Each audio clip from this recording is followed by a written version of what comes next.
ចឹង ចាឲ្យជ្រក់អត់តនោះខ្ញុំភ័យគាត់ទៅយា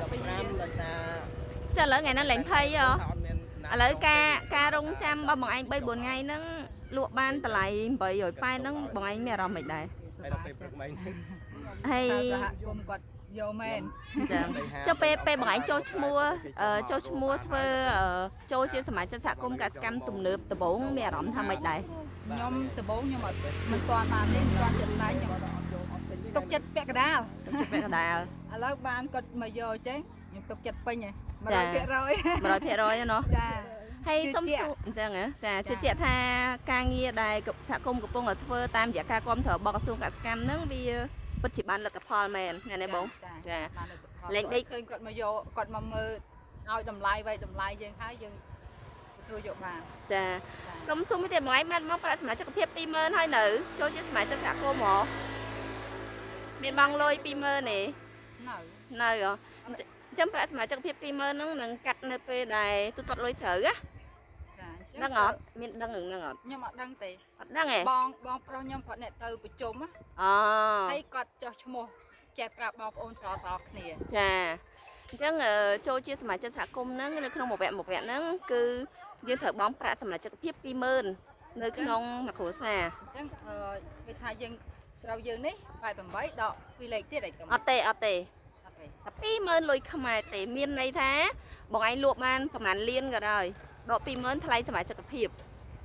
អត់មានដក2លេខអីទៀតទេណាអត់មានដកអី88ខ្ញុំឧទាហរណ៍បងឯងលក់បាន1លានលុយខ្មែរ ចា អញ្ចឹងបងឯងសហគមន៍ដក20000ថ្លៃសមាជិកភាព ចា ចាតែ20000ទេណាមិនដក2លេខអីទៀតទេណា ឧបមាថាយើងលក់បាន10តោនយើងបានឧបមាថា10លានក៏ដក 20000 នៅសល់9លាន8 ចា 88ចឹង ចាអាហ្នឹងយើងហៅថាប្រាក់សមាជិកភាព ចា ចូលឈ្មោះជាសមាជិករបស់សហគមន៍ ចា ចាហើយប្រាក់សមាជិកភាពហ្នឹងយើងសម្រាប់នេះគណៈកម្មការគាត់ចុះត្រួតពិនិត្យគាត់នេះគាត់អីហ្នឹងថ្លៃសាំងថ្លៃម៉ូតូថ្លៃគាត់ចឹងណាបងចា20000នៅក្នុងមួយវគ្គឧទាហរណ៍ថាបើវគ្គក្រោយបងឯងចង់ចុះឈ្មោះជាសមាជិកទៀតបងឯងបង់20000ទៀត អញ្ចឹងមកវគ្គហ្នឹងយើងចង់លក់ប្រហែលហាត់ប្រហែលទៅដកតែ20000ទេ ចាចូលជាសមាជិកចូលជាសមាជិកណាចាអញ្ចឹងត្រូវអត់លោកស្រីវិធាននិយាយអំប្រាក់សមាជិកភាពថាមួយវគ្គ20000មួយវគ្គ20000 ចាអញ្ចឹងមិនប្រាប់គាត់ថានឹងកាត់ចា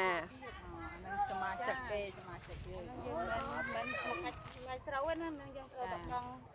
គ្រប់សមាជិកពេលយើងអត់បានដើរប្រមូលទៅឥឡូវរវល់ពេញស្រូវហើយ អញ្ចឹងនឹងដកពេលទូទាត់ស្រូវណាបងចាដូចបងឯងយល់មិនអញ្ចឹង10លាន សល់9លាន8 98000 ចា ចាដោយសារយើងអត់បានបង់ប្រាក់សមាជិកភាព20000តែបើសិនយើងបានបង់ហើយអាហ្នឹងអត់ដកទេអញ្ចឹងមកយល់ហើយណាតែគេថាបាត់លុយអញ20000ទៅណា ចាបើថាដល់ពេលដកប្រាប់មកជាមកសាទៀតទៅក៏ ចាហ្នឹងហើយបច្ចៈឥឡូវបច្ចៈលើកទី1ដល់ពេលដកបច្ចៈមកសាទៀត ខ្ញុំអត់ដឹងមែន ចាចា ប្រាប់អញ្ចឹង ចាចា យល់ អញ្ចឹងឥឡូវឆ្នាំក្រោយវគ្គក្រោយបងនឹងចាប់អារម្មណ៍ចូលរួមជាសមាជិករបស់សហគមន៍កសិកម្មទំនើបទៀតអត់ អញ្ចឹងចាប់អារម្មណ៍ទៀតព្រោះអីវាដើរវាលើសឈ្មោះវាតម្លៃវាលើសឈ្មោះ ចាចឹងចាំពិនិត្យចរចាគ្នាទៀតណាវាអាស្រ័យលើអ្នកទិញដែរ ចា ក្រសួងព្យាយាមរកអ្នកទិញបន្តមកជួបជាមួយនឹងកសិករដែលផលិតផ្ទាល់ចរចាគ្នាត្រូវបានយើងធ្វើ ចា បើចរចាគ្នាតម្លៃអត់ទាន់ត្រូវទេអត់ធ្វើទេអញ្ចឹងណាចាអរគុណច្រើនបង ចាឲ្យបើតម្លៃគាត់អញ្ចឹងទៅខ្ញុំធូរចិត្តខ្លាចទៅមកសហគមន៍គាត់មកបន្ថែមស្រូវយើងអញ្ចឹងខ្ញុំចេះតែភ័យ ចាចា គាត់មើលហើយធូរចិត្តអញ្ចឹង ប៉ុន្តែនៅពេលដែលមើលហើយអ្វីដែលគាត់និយាយហ្នឹងវាជាក់ស្ដែងអត់ ចា វាជាក់ស្ដែងបងមើលឃើញអញ្ចឹងដែរណា ចាជាក់ស្ដែងគាត់ក៏មើលយើងម្ចាស់ក៏មើលខ្លួនយើងដែរ ចាមិនចេះតែផ្អាប់ទេ ចាហើយស្រូវយើងល្អ ចាចាលើក2ក៏ឲ្យលើក2 ចាហ្នឹងហើយអរគុណច្រើនណាបងចាជម្រាបលា